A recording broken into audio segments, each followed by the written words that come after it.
कहानी है नंदनार नाम के एक ऐसे शिव भक्त की जिसे बचपन से ही लगता था कि भगवान शिव उसे बुला रहे हैं। नंदनार के माता पिता उसे बचपन से ही भगवान शिव से जुड़ी कहानियां सुनाते थे।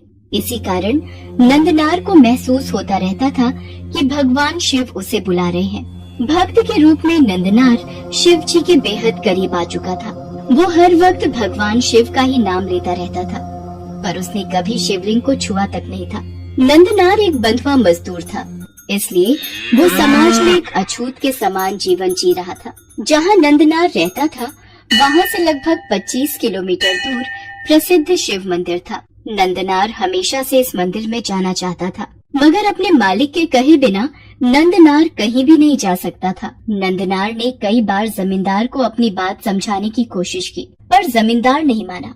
मालिक, मैं सिर्फ एक दिन के लिए मंदिर जाकर वापस आ जाऊंगा। मेरी बड़ी इच्छा है भगवान शिव के दर्शन करने की। अभी तो तू नहीं जा सकता, तेरा जाना मुश्किल है। बहुत काम पड़ा है। आज निराई करनी है, कल खाद डालनी है, परसों तुम्हें जमीन जोतनी है। नहीं, मैं तुम्हें अभी कहीं भी जाने की इजाजत नहीं दे सकता।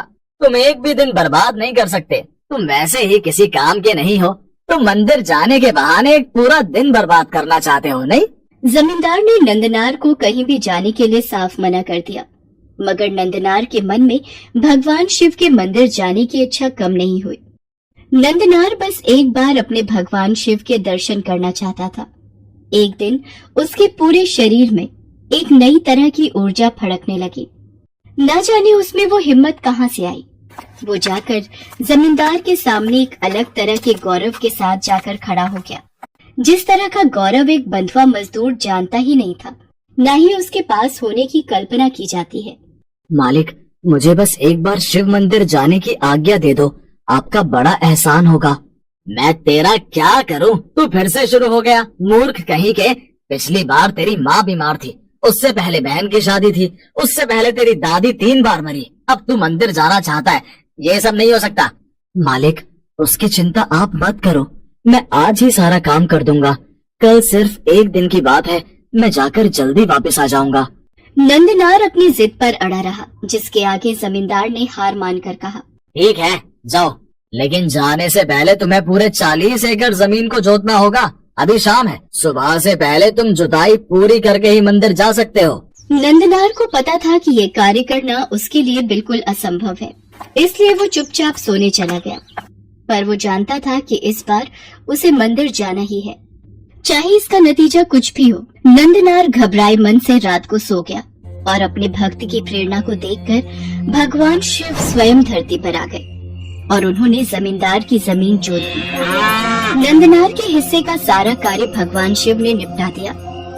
सुबह जब नंदनार सोकर उठा तो गांव में हंगामा मचा हुआ था। वो ये देखकर हैरान रह गया। नंदनार ने देखा 40 एकड़ जमीन जोती हुई थी। जमींदार का मुंह खुला का खुला रह गया। जमींदार नंदनार के पैरों पर गिर पड़ा। मुझे माफ कर दो प्रभु, जिसके रक्षक स्वयं शिव हो, जिसके कर्ता धर्ता स्वयं महादेव हो, मैं उसी को बांध कर रख रहा था। ये तो सच्चा शिव भक्त है, ये मंदिर जा रहा है, इसे ईश्वर ने खुद चुना है। शिव ने इसके लिए खुद आकर 40 एकड़ जमीन जोत दी। हे प्रभु, आप स्वयं मेरे लिए आए, आपकी लीला अपरंपार है ईश्वर। नंदनार दिल में परम आनंद लेकर मंदिर गया, मगर एक अछूत का जीवन जीने के कारण वो नहीं भूला था कि पुजारी उसे मंदिर के अंदर दर्शन नहीं करने देंगे। नंदनार की आंखों में आंसू थे। वो मंदिर के बाहर ही खड़ा शिवलिंग के दर्शन करने लगा। नंदलाल सिर्फ एक बार शिव के दर्शन करना चाहता था। मंदिर के भीतर आने की तुम्हें अनुमति नहीं है, दर्शन करने हैं तो यहीं बाहर से करो। हे भगवान, हे शिव, मुझे आपके दर्शन करने हैं। मैं आपके दर्शनों की इच्छा लेकर बड़ी मुश्किल से यहाँ तक पहुँचा हूँ। मैं जानता हूँ आपने मेरी अभी तक बहुत सहायता की है, बस एक बार मुझे अपने दर्शन दे दो। मंदिर के पुजारी ने नंदनार को मंदिर में आने के लिए मना कर दिया। तब भगवान शिव ने अपने भक्त के लिए अपना एक और चमत्कार दिखाया, जिसे देखकर मंदिर के पुजारी और भक्तों के रोंगटे खड़े हो गए। शिवलिंग के ठीक आगे नंदी की एक विशाल मूर्ति थी। देखते ही देखते वो मूर्ति शिवलिंग के आगे से हटकर एक ओर खिसक गई। सब लोग हाथ जोड़कर नंदनार के सामने खड़े हो गए। वो गरीब मजदूर अपने दोनों हाथ उठाकर हर हर महादेव का गुणगान कर रहा था, जय शिव शंकर बोल रहा था।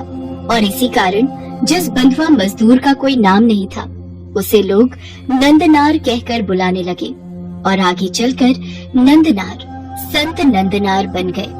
ओम नमः शिवाय। ओम नमः शिवाय।